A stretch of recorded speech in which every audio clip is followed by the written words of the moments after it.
ఇంకెరోజు side అయితే 2వ తేదీ మే నెల 2024 గురువారం. ఇంకెరోజు మనం మంగళ మార్కెట్లో టుమారో స్టాక్ అంటే దిగుమతి ఎన్ని ఎలా వచ్చో మనం ఈ రోజులో తెలుసుకుందామండి. అంటే దిగుమతి నేనుతో పోల్చుకున్నట్టయితే ఎక్కువగా వచ్చింది లేదా తక్కువగా వచ్చింది వీటిని ఎవరిలో తెలుసుకుందామండి. తెలుసుకునే ముందు ఇంకా ఛానల్ సబ్స్క్రైబ్ చేసుకోకుండా అలాగే ఈ వీడియో లైక్ చేయకుండా చూస్తుంటే వెంటనే లైక్ ప్లస్ సబ్స్క్రైబ్ చేసుకోండి. గడోషానికి వస్తే తెలిసినది అంగళ మార్కెట్ కేవలం 25 కిలోల బాక్సులు ఇంకా 26 కిలోల బాక్సులు మాత్రమే ఉంటాయి. కేవలం 7 మండీలు మాత్రమే ఉంటాయి. దిగుమతుల గురించి మాట్లాడుకోవాల్సి వస్తే నేటితో పోల్చుకుని దిగుమతి అయితే ప్రస్తుతానికి అయితే దిగుమతి అయితే తగ్గింది. భారీ స్థాయిలో తగ్గలేదు కానీ స్వల్పంగా దిగుమతి అయితే తగ్గింది ప్రస్తుతానికి అయితే. ప్రజెంట్ నేను వీడియో చేసే టైం వచ్చేసి 3:31 అయితే అవుతుంది. 3:31 అయితే ప్రజెంట్ అయితే టైం అయితే అవుతుంది. సో ఇప్పటి వరకు వచ్చిన స్టాక్ ప్రకారం చూసుకున్నట్టయితే నేటితో పోల్చుకుని దిగుమతి అయితే ప్రస్తుతానికి తగ్గింది.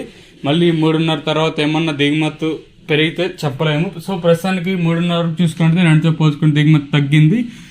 అంటే మండీల పరంగా చూసుకున్నట్టయితే ప్రస్తుతానికి ఉన్న ఇన్ఫర్మేషన్ ప్రకారం ఒక్కో మండీకి 2,000, ఒక్కో మండీకి 1500, ఒక్కొక్క మండీకి 1000, 1500, 1200, 1300 బాక్సులు అయితే వచ్చాయండి. ఓవరాల్గా చూసుకుంటే ప్రస్తుతానికి స్వల్పంగా దిగుమతి అయితే తగ్గింది.